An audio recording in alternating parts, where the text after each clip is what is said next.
ভাই রিঙ্কু সিং নামটা এখন একটা অনুভূতি।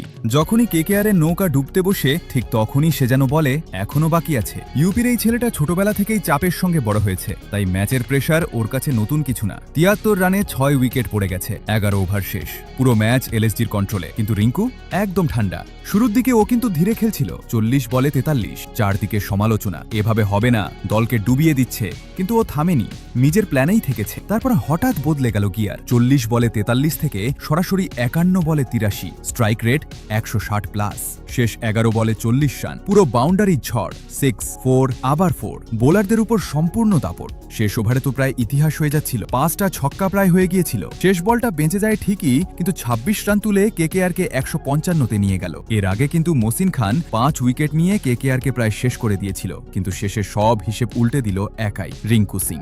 এখানেই শেষ না, ফিল্ডিংয়ে ৫টা ক্যাচ, মানে ব্যাটে, বলে, ফিল্ডিং সব জায়গাতেই ম্যাচের হিরো। তারপর সুপার ওভার, আরেকটা নাটক। সুনীল নারায়ণ বল হাতে ৩ বলেই আউট করলেন নিকোলাস পুরান আর এডেন মার্ক্রামকে। টার্গেট ছিল মাত্র ১ রান, কিন্তু রিঙ্কু সেটাও নিজের স্টাইলে শেষ করল, প্রথম বলেই ৪। ম্যাচের পর রিঙ্কুর কথা একেবারে সোজা, রান আসছিল না, অনেকে কথা বলছিল, কিন্তু জবাব তো মাঠাঠেই দিতে হয়। কমেন্ট্রিতে হার্ষা ভোগলেও বললেন রিঙ্কু আবার নিজের পুরনো ফর্মে ফিরে এসেছে, আর এখন সে ম্যাচ শেষ করার জন্য পুরো প্রস্তুত। রাজস্থানের বিরুদ্ধে আগের ৫০ ভালো ছিল, কিন্তু আজকের এই ইনিংস ১০০ থেকেও বেশি দামি। আর কি করতে পারেন একজন ক্রিকেটার? কেকেআর নয়, রিঙ্কুর কাছেই ঘরের মাঠে হেরে গেল লখনৌ সুপার জায়ান্টস। রিঙ্কু সিং শুধু ম্যাচ খেলে না, ম্যাচের গল্পটাই বদলে দেয়।